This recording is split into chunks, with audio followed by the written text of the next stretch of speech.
অফিসে যে আমরা স্টাফরা আছি প্রতিনিয়তই কিন্তু আমাদের একটা প্রোগ্রাম থাকে। তো যেহেতু আজকে মেঘ আকাশ, এই উপলক্ষে আজকে খিচুড়ি একটা প্রোগ্রাম আছে। তো আমাদের খিচুড়ি যদি আমরা রান্না করি সেক্ষেত্রে কি কি মালামাল লাগবে, তো ওইখানে আমরা লিস্টের জন্য একজন লোক রাখছি, সে আমাদেরকে লিস্ট করে দিবে যে আমাদের আজকে কি কি মালামাল লাগবে। এই লিস্টটা করছে কে? আমি করছি। আপনি করছেন এই লিস্টটা না?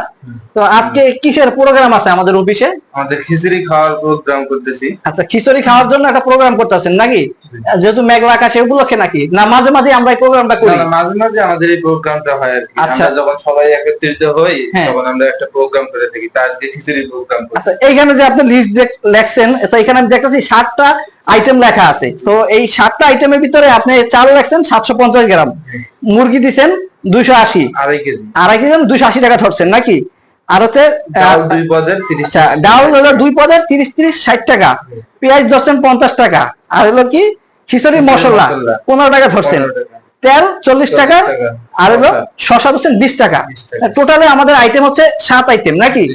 আচ্ছা, 7 আইটেম যদি আমরা কালেক্ট করে আপনার কাছে দেই, তাহলে আমাদের যে আমরা খিচুড়ি যে আইটেমটা আমরা আজকে আয়োজন করব, এটা আমাদেরকে কমপ্লিটলি আপনি দিতে পারবেন তৈরি করে নাকি? অবশ্যই সুন্দর হবে মাশাআল্লাহ। আচ্ছা, এর আগেও কিন্তু আপনি আমাদের অফিসিয়ালি ভাবে যে আয়োজনগুলো হয়েছে এগুলো আপনারা যেহেতু দেখছেন বা ছিলেন আমাদের সাথে সম্পৃক্ত, ইনশাআল্লাহ আমাদের কোনো খাবারে কোনো ত্রুটি ছিল না।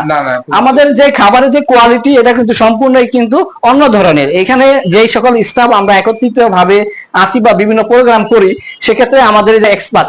আচ্ছা, আপনি তো অনেকবার বিভিন্ন প্রোগ্রামে পাক করছেন, আমাদের অফিসিয়ালি আরো বড় যে প্রোগ্রাম গুলো হয়েছে, সেক্ষেত্রে কি আপনার পাকে কোনো সমস্যা হয়েছে? না না, পাকে কোনো সমস্যা নেই। 31টা আমি রান্না করি, বছরই করি। আর বুরান সাহেব থাকে, বুরান আছে সহযোগিতা করে, বুরানও খুব ভালো রান্না করে। আচ্ছা, আর বিশেষ করে তোমরা 7টা খিচুড়ি খাও, এটা বুরান রান্না করে খুবই টেস্টফুল। অনেক ভালো। আরেকটা মেসেজ আপনাদেরকে দিতে চাই, যারা কোয়ালিটি সম্পূর্ণ যদি কেউ পাক চান, সেক্ষেত্রে ঢাকা হোক ঢাকার বাইরেও যদি নতুন কোনো আইটেম খেতে চান, আমাদের এই ইনবক্সে কিন্তু নাম্বার দেওয়া থাকবে, আপনারা কিন্তু বাংলাদেশের যে কোনো জেলা থেকে আমাদেরকে মেসেজ দিতে পারেন। আমাদের এখানে আবার নতুন সংযোগ হয়েছে, আমাদের জিন্দার সাহেব জয়েন করেছে। ইমরান সাহেব উনি আবার অনেক ভালো পাক করে, এবং উনি রান্নাটা মূলত ওনার ওয়াইফের কাছে শিখছে। ওনার ওয়াইফ ভালো রান্না করে, ওনার ওয়াইফের কাছে শিখে ইমরান সাহেব অনেক ভালো রান্না করে। উনি এর আগে রান্না করেছেন, অনেক টেস্ট হয়েছে।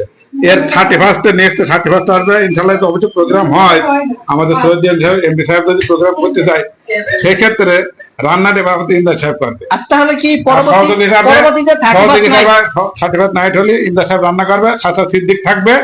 আমি আর বুরান্ত করি প্রতি বছর। পরবর্তীতে যে আয়োজনটা হবে 31 নাইটে, সম্পূর্ণ দায়িত্ব কি আমাদের সিদ্দিক ভাইয়ের উপর থাকবে নাকি? না, সিদ্দিক ভাই এবং ইঞ্জিনিয়ার এই দুজন মিলে